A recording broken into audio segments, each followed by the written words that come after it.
pigeon has string tied to its leg. By letting the string in and out, I can lure the falcon. Now for the headset. And I become a clump of grass.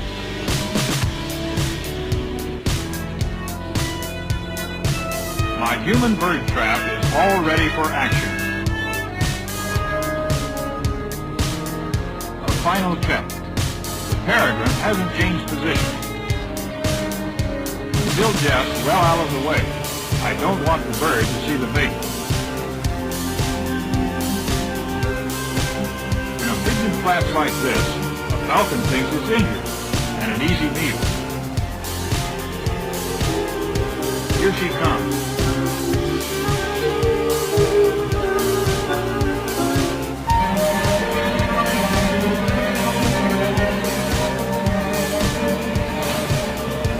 Unharmed. The falcon tries scaring it into flight.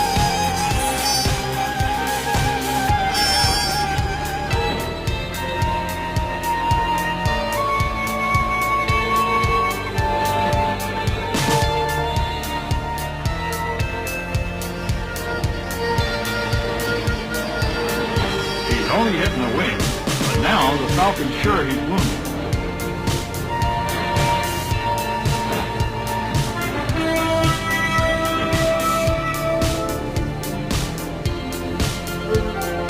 Starts to kill. The human trap is sprung.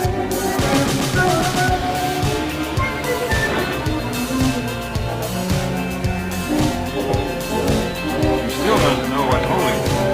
When the cover trap becomes a person, he realizes he's been caught and tries to escape.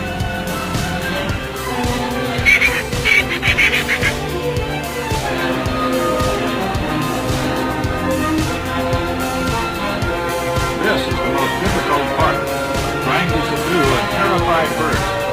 It must be done without harming them.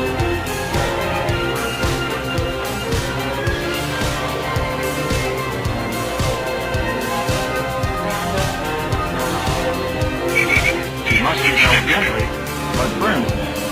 Then the hood can go on. Hooded, she'll be less frightened. While securing it, the reason for her ineffective hunting becomes plain. There are no talons on one foot. No wonder she missed that duck earlier.